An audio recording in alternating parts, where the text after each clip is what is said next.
All right, so hello and welcome everyone. I'm Kelly McCorston. I'm the new program assistant here at Avalon History Center, and I'm very excited for today's speaker.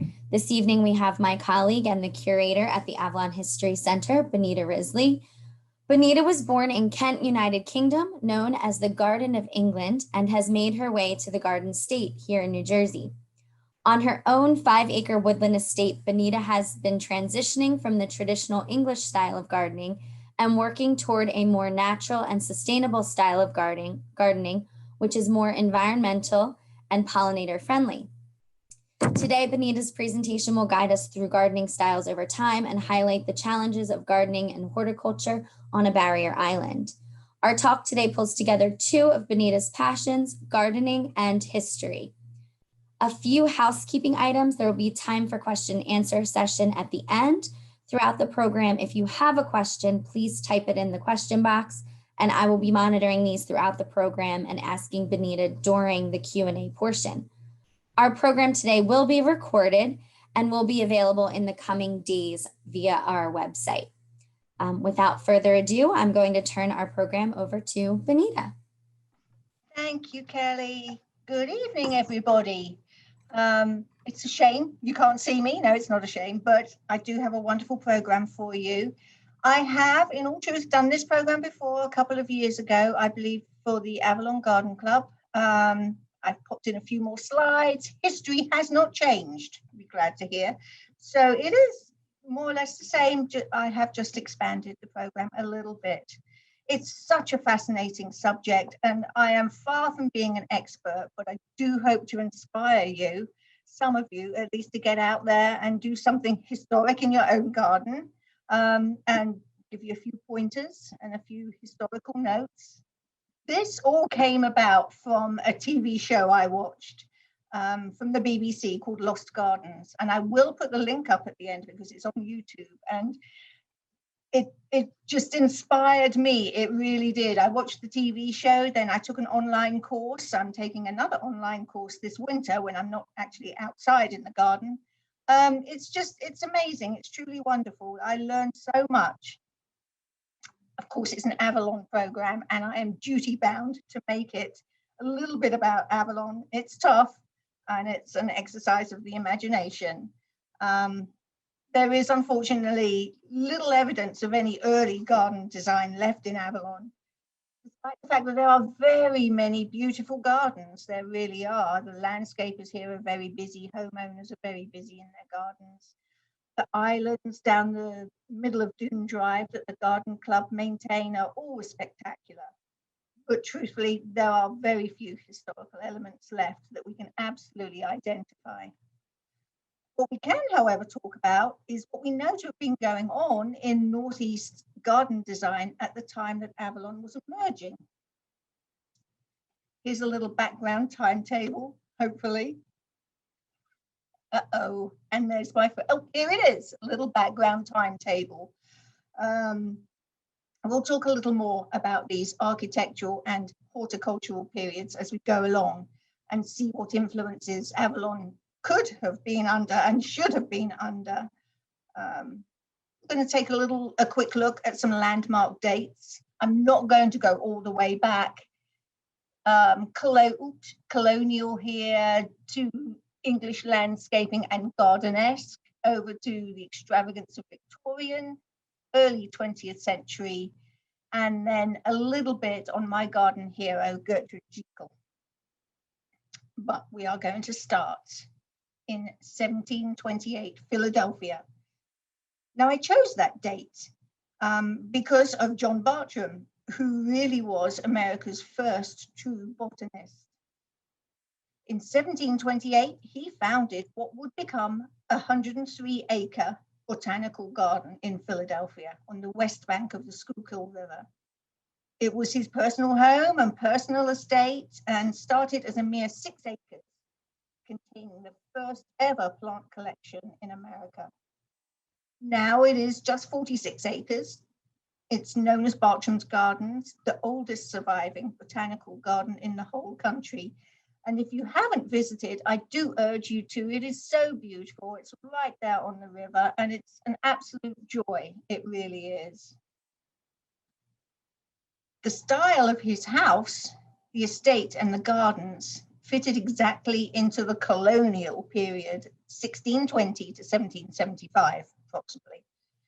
It had formal, geometric, Dutch and English style, neat parterres and enclosed plots.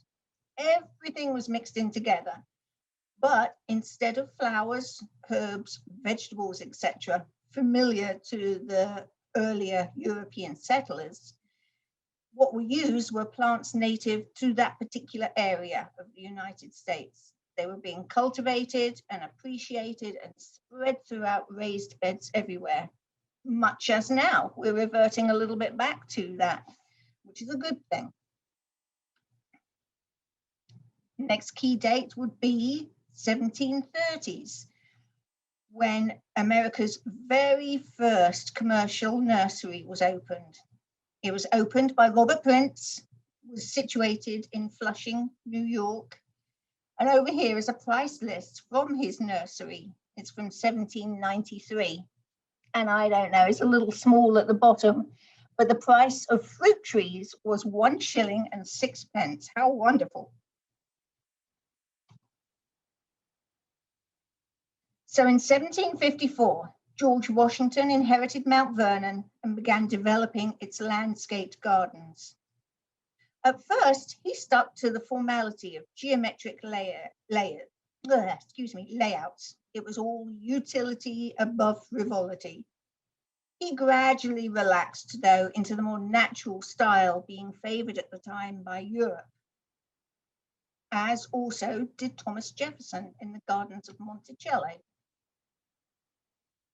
1766 saw the beginnings of the Monticello Gardens. Now, both Mount Vernon and Monticello employed this English landscape, a natural look, following the topography of the land. If there was a hill, use that hill. If there was water, let it flow. This is all in opposition to the later Victorian man's control over nature, cut that hill down, get the rivers to flow in the opposite direction, etc. This used all of the site's natural features and enhanced them with enormous clumps of everything, big clumps of trees, big clumps of shrubs, flowers, etc. By the end of the 18th century, the mixing was beginning to stop, and it had become customary for the separation of the utilitarian kitchen garden from the aesthetic flower and pleasure garden, aided and abetted by a mini explosion of seed companies opening up all over the country. Philadelphia got its first seed house and nursery in the late 1700s. It was opened by Landreth and McMahon in 1796. They were also responsible for introducing the zinnia, the white potato, and everybody's favorite, the tomato. This was closely followed in the early 1800s by New York City's first seed and florist shop and first seed catalogue. Somewhere between 1803 and 1804, Grant Thurban, originally from Scotland, he opened New York City's first seed and florist shop and published the first seed catalogue. Seen here. Plant hunters were just beginning to make a name for themselves, and entrepreneurs back home were starting a commerce that has proved to be big, big business ever since. This was the age of plant collectors, those intrepid adventurers risking life and limb, such as Lewis and Clark, who I believe did some geographical studies also at the same time. Now, these plant hunters were aided and abetted by Mr. Nathaniel Bagshaw Ward's Wardian case. With a name like that, you have to invent something historic, right?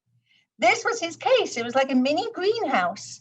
And the plant collectors, when they were on their ocean voyages, they'd line up, load up the hulls of their ships with these cases, go off to foreign lands, collect their plants, and they were able to keep them alive during the months coming home by putting them in these little microclimates. They're just tiny mini greenhouses. It was revolutionary, and it really opened up the world's horticultural delights to America and to Europe.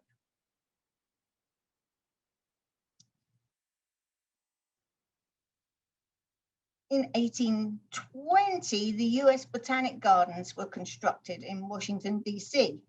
It was around this time, mid-19th century, that there was rapid urban growth, especially here in the Northeast. This led to many wealthy city dwellers buying and building country estates.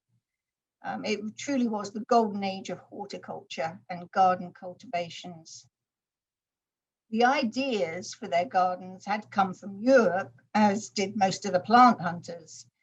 But now the plants and seeds from those hunters' collections were second generation, and they were coming from suppliers in the United States.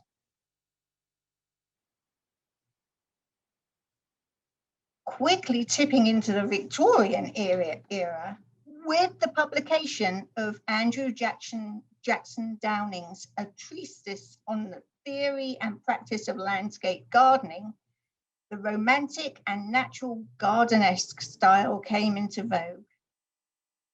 It tied in very nicely with the over-the-top extravagance of the Victorian era and its Gothic, in your face, bright and colourful everything. Huge foliage, double flowers, giant urns and planters. I'm sorry, I do keep forgetting about my laser pointer. There it is. Statues and water everywhere. Notice these wide paths here. These are a special feature of the Victorian era, and Queen Victoria was a big fan of them because she was a wide little lady. She was a 4x4. She had those enormous dresses, and all of her ladies in waiting may not all have been the same size as her, but they all had enormous dresses too. So these wide paths were a must for them. Plant hunting, of course, it was the heyday of plant hunting, as I already mentioned. It was a noble and grand occupation during this time. Individuals sponsored by wealthy landowners really wanted to, the landowners really wanted to show off, so they hired these people. And especially the London Geological Society, they were guilty of hiring a lot of people to travel the world as well. And there was a downside, unfortunately. It was the Victorian era. And along with Charles Darwin's discoveries, it led to an unexpected flurry of questions and controversy over creationism and genetics. A Scandinavian botanist managed to cross two separate plants and created a third, a brand new species. And of course, he shouldn't have been able to do that according to Victorian beliefs of the time. And we're not even going to touch on that. That's a little too touchy. Back next to what was going on over here. Final planning for America's first landscaped public park was accepted, and Central Park was on its way in 1853. This is an etching from 1875. There had been a temporary halt during the Civil War years. There hadn't been a whole lot of horticultural activity going on, but soon after there was a huge flurry of national park formations, arboretum establishments, foundations, organizations, etc., etc. 1876 saw Philadelphia hosting the Centennial Exposition, and this led to a huge interest in the Colonial revival style. Now, Colonial revival, it was mainly an East Coast phenomenon. It was still using straight lines and symmetry, but incorporated low evergreen shrubs in place of the walls and fences. It kept some early 20th century Victorian garden favorites, such as delphiniums and hollyhocks, but clung onto brightly colored exotic plantings that were pure Victorian. Revival gardens were also fond of adding features such as arbors, benches, central fountains. It wasn't an attempt to replicate the colonial style, which was popular from the mid-1600s, but instead to romanticize it.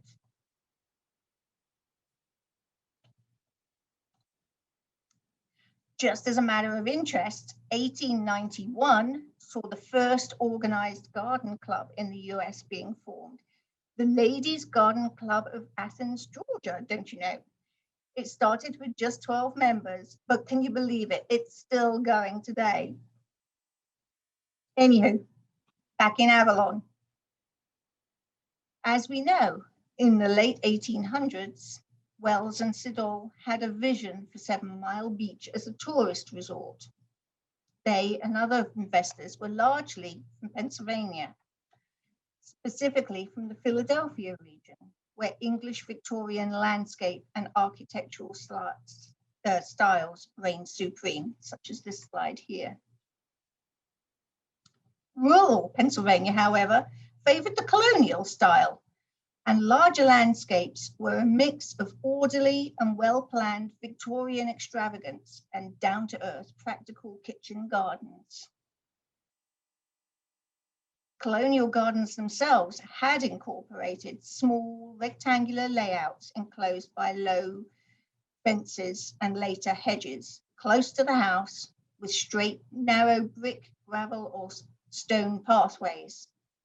Plantings were mixed, fruit, vegetables, herbs, ornamental flowers mixed in. It does seem reasonable to assume that the Pennsylvania investors in Avalon brought the styles with them that they were familiar with.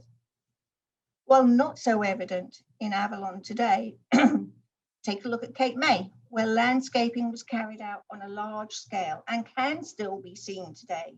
It's pure fantasy Victorian Gothic of the time when Wells and Siddall were planning and building. Here's the Emlyn Physic estate, built in 1879. You can see here clumps of trees, vistas, pathways at angles, elephant ears here, very Victorian, anything exotic, anything to show off, show your wealth, impress the neighbors. All of this, it was a direct result of the worldwide plant collecting going on at the time that the gardens were constructed. Saved from demolition in 1970 and restored, these are the restored gardens at Emlyn Physic Estate now. Although now they also have a native pollinator garden around the side and the back. So again, things are changing there, as everywhere. Avalon is, of course, a special case. It's certainly not Cape May. There were many large, grand, and elaborate homes built here in the Victorian era, but it doesn't seem as though much was done with the surrounding land, those that had any anyway. Maybe because there was still so much wilderness. There were marshes, vast ponds, meadows. Hibiscus was running rampant in Avalon at the time that it was being developed. Woods everywhere, cedar forests, not to mention enormous sand dunes. And then, of course, there were, much the same as we suffer today, storms and floods. Everyone then, as now, wanted to be near the ocean. And of course, the soil was not the best, too much sand. Bayside fared a bit better. It was the old roaming ground for the Leemings cows. But it just seemed, and still does seem, that there are so many factors conspiring against gardeners in Avalon, not least of all the water issue. I don't know whether anybody knows where the water comes from these days, but last year, 2020, approximately 431 million gallons of fresh water from the groundwater from Atlantic City 800-foot sand aquifer gave us all our drinking water. And it kind of reminds me to turn the tap off every now and again because it doesn't really sound that much, right? Then, of course, there's your human factor here. Most of the building activity, much like today, still follows the lines of planned streets and avenues. It's all straight lines. Dividing up straight blocks of real estate into as many single itty bitty little plots as possible. Where is there room for a garden? There really isn't. It's craziness. But people do. If you have a little patch of land, you do see a lot of gardens going on. But then, as and now, gardening, it's not really a priority here.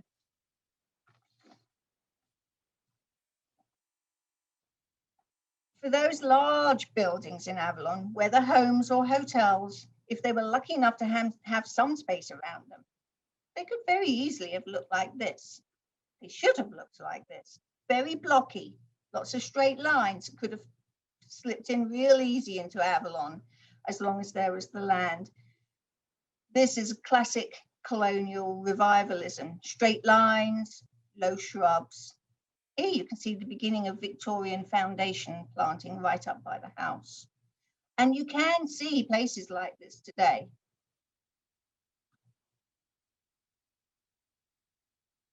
The Colonial Revival Garden at Stenton in Logan, Philadelphia, for instance. This is in 1912, and a year later, it served as the setting for the founding of the Garden Club of America. So it was that important. Today it's been restored. The house is American Georgian, but the restored gardens are Colonial Revival. Straight lines, parterres, low hedges, blocks. Well, we all think of Victorian landscaping as something like this, with masses and masses of bedding plants in circular beds, enormous urns filled with colour. Again, the wide paths, which Queen Victoria especially loved. This style is definitely late Victorian. This is the country estate of British Prime Minister Disraeli. There were very definite stages of Victorian landscaping. As here, this is early Victorian, this is Germantown, and it was very austere, very low planting, no shrubs, just starting with a little bit of foundation planting around the house. But it is very austere and more or less true foundation, almost true tree foundation planting. There are all sweeping views, expanses of lawn, parterres, clumps. Here we see the beginning of foundation planting, a practice that truly developed mid-Victorian. Sweeping driveway, carriageway, whatever you want to call it at that time. Sweeping up to the house, large vistas, always with the large vistas. This is classic late Victorian. Gardens were formed specifically to highlight exotic plantings, specifically to show off. If you had a lot of money and you had a big house, then you had some exotic plants. It proved that you could pay somebody to go abroad and bring you back plants, or pay the exorbitant prices from specialist nurseries that were cropping up.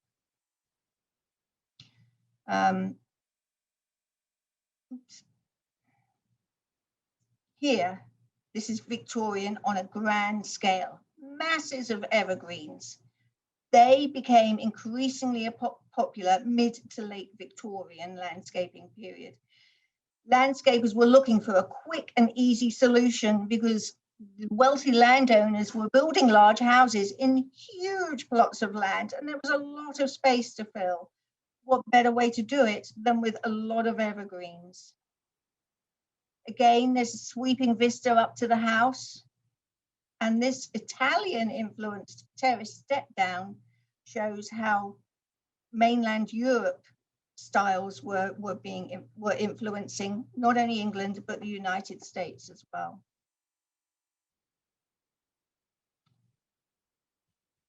Here we have the great icon of Victorian era gardening, the monkey puzzle tree. I love them, or I did anyway. Where I come from in England, Kent is loaded with monkey puzzle trees. And I don't know why, they do really well there. They are a native of Chile. And I always thought it would be too wet in England, but I mean, they are all over. there. There's a nice one here in Margate and also in Linwood. Now, I say that I love them, they were my favorites. However, I did used to work in a nursery here, and the nursery owner had the bright idea of bringing some in to sell. Boy, they came with warning tape around them. They are vicious. I had no idea that they were so prickly. You can't really tell from far away, but once you get up close and personal and you try and load them into somebody's truck, you're going to get torn up. But it was a great icon of the Victorian era horticulture. If you had money, you had a monkey puzzle tree.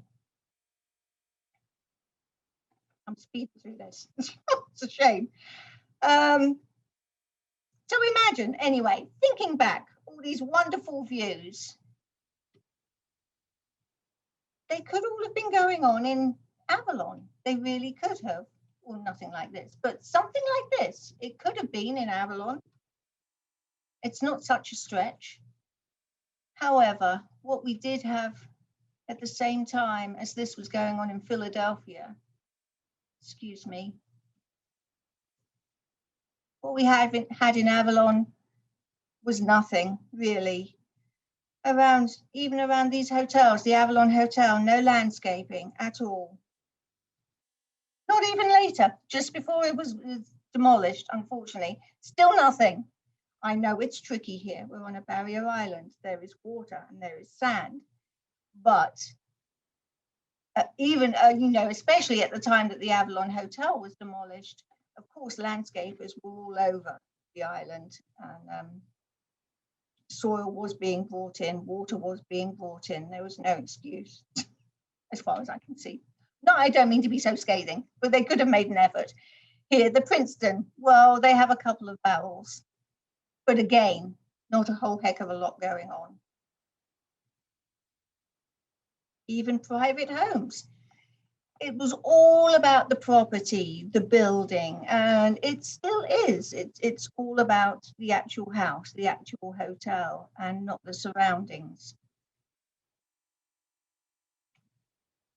These are Seagate houses, private, regular sized homes in Seagate. They hadn't done anything. It is clear to see why not. Look at the soil here. It's all sand. Everything had to be shipped in. It truly did. But it could have been. It's a bit grim, right? Could have looked like this. This is just in Princeton. This is Drumthwacket, which I have a problem pronouncing, which literally means wooded hills, but it's a very Italianate garden. It was completed in 1905. Grand, sweeping, European Victorian style.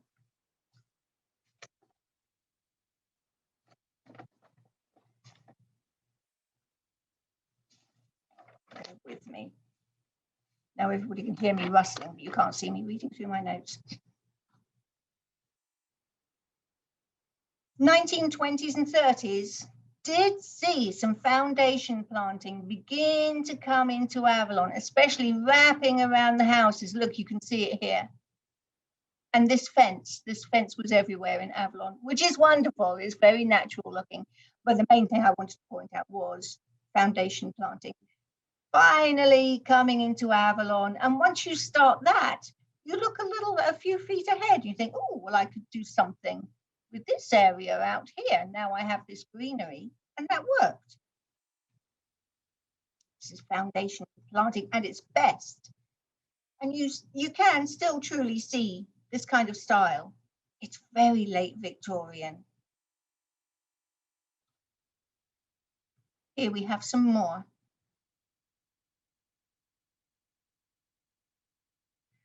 The 1970s were the heyday for the evergreens. That's when they really came into their own and they became more and more popular, not just for the landscapers this time, trying to fill in a space and finding a quick fix, but the general gardener, homeowners, they chose the evergreens also as their foundation planting. Why wouldn't you? They're there the whole year. They look fantastic. So the 70s were when they really exploded and became super popular.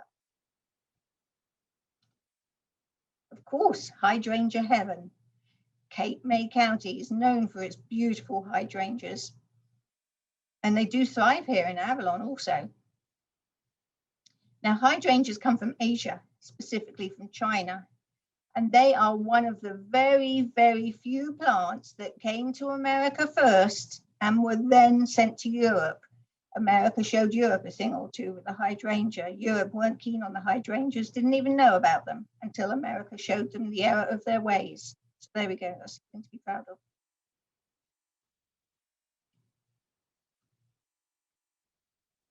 Late Victorian era. This is my garden hero, Gertrude Jekyll. Isn't she just fabulous? She created your quintessential English garden. She was all about rose gardens and parterres and pretty, and walls everywhere. She really was into the sumptuous, overloaded garden look. Masses of colors, masses of wide borders. They were all filled with colors, different textures. She was revolutionary for her time, putting together unthought of combinations. She brought into fashion wild gardens filled with native plants for pollinators. Again, as we're doing today, it seems to come in waves. There was the Victorian era wild gardens, then it went out of fashion, and then Gertrude Jekyll brought it back in, and then it went out of fashion. And now we're heading back there again, which is a great thing.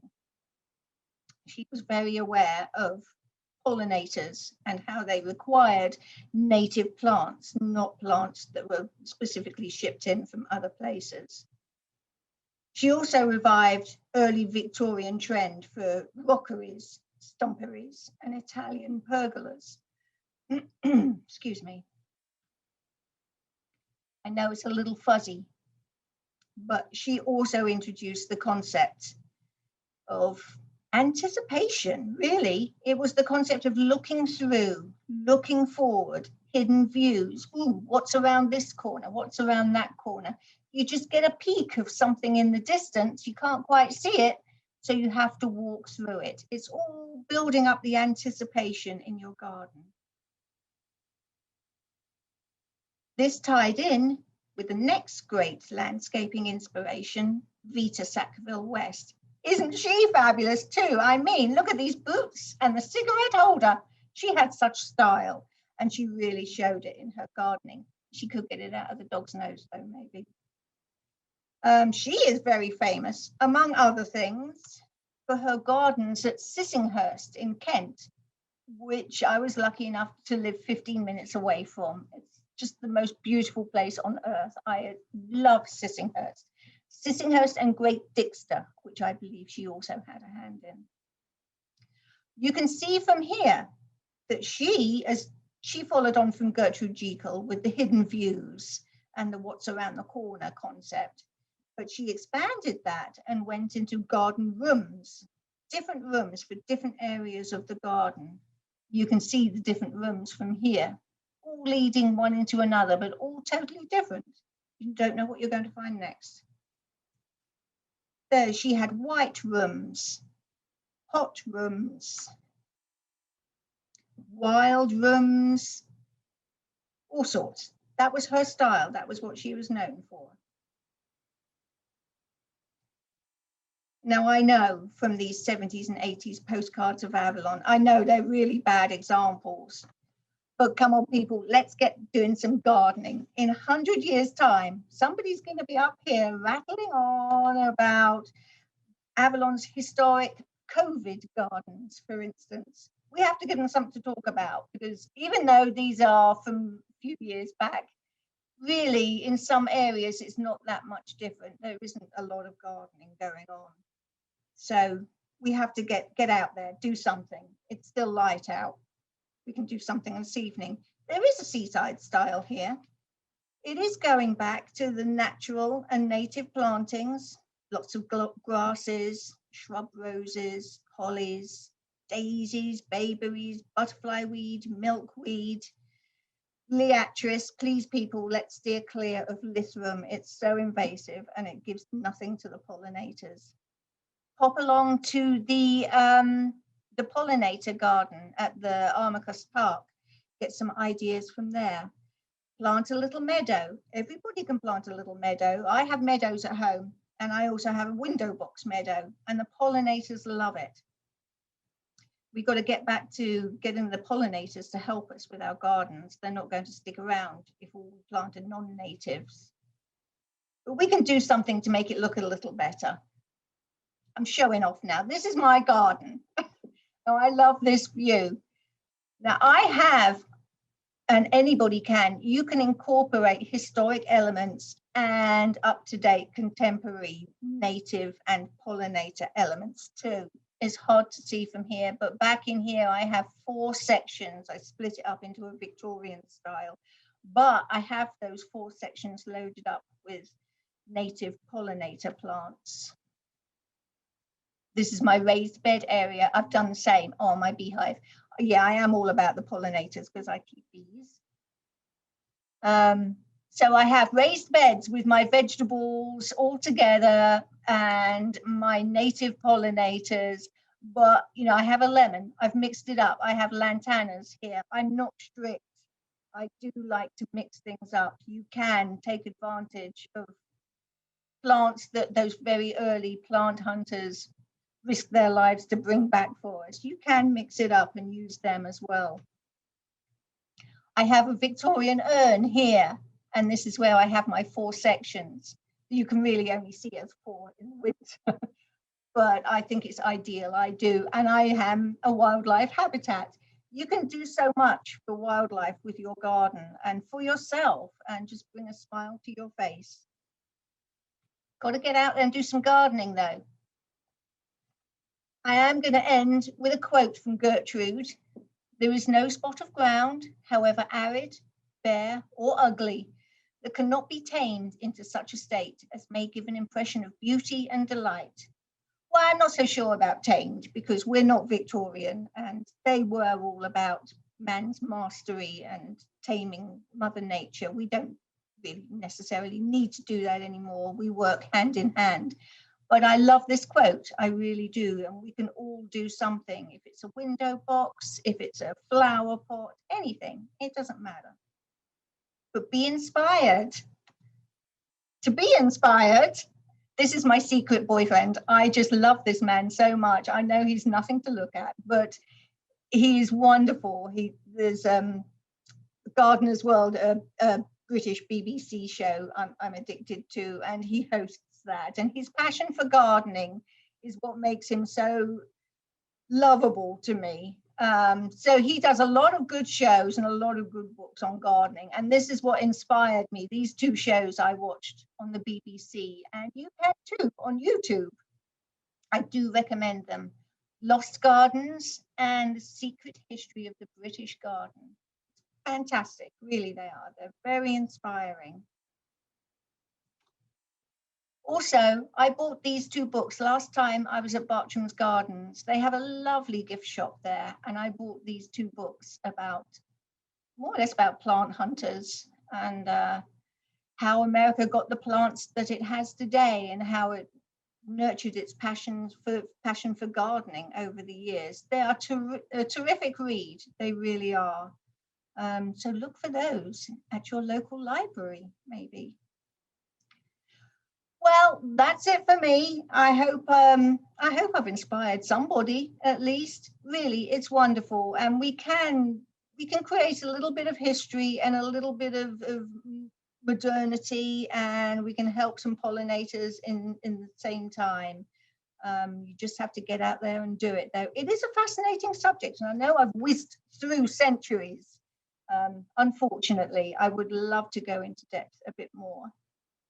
But we have to be quick around here. I am doing, as I might have said, I'm not sure, I am doing another online course in the winter. I'm just reading it now. It is Conservation of the Historic Garden. So I will be able to know how to conserve a historic garden if you're lucky enough to find one. Who knows? There may be some out there in Avalon and we just haven't dug far enough and found them. Anyway, I am open to questions. I am a big show off, so if anybody ever wants to come out and see my garden in Estelle Manor, I'd be so delighted. I really would. So thank you, Bonita, and I'll give it a couple seconds. If anyone has questions, you can put them in the question box. In the meantime, the teacher in me wanted to talk about it that I got from your program tonight. And I am just fascinated by the plant collectors and plant hunters.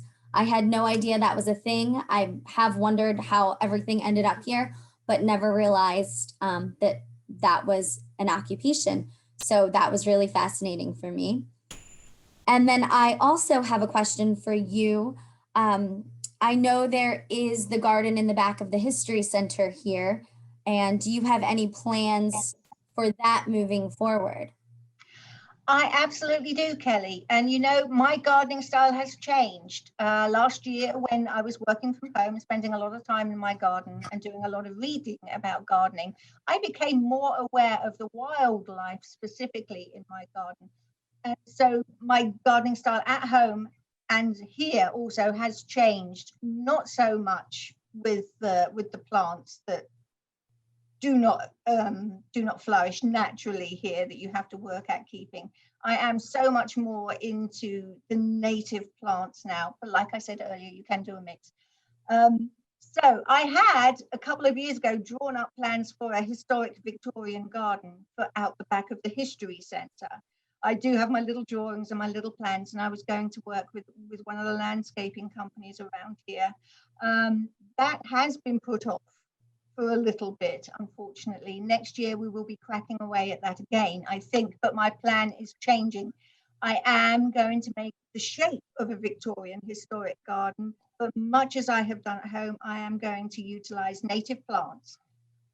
I'm also going to have a vegetable garden around our little cottage out there.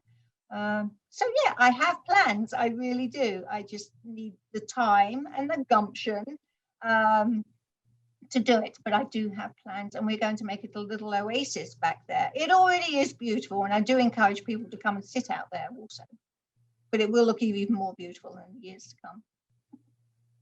Well, thank you. There are no questions from our participants. So as we close, I want to thank you again and say that I'm looking forward to this project in the back of the History Center that's on the horizon. I'm sorry that we couldn't see you, and I'm sorry to everyone that you had to see me the whole time. But thank you for attending, and please check our website for upcoming programs and exhibit openings. You can also follow us on our social media channels. Have a wonderful evening, and I look forward to seeing you at our next presentation on July 20th. It's on the USCS Robert J. Walker. So thank you, Bonita, and thank you everyone for joining us this evening. Thank you, Kelly. Thank you, everyone.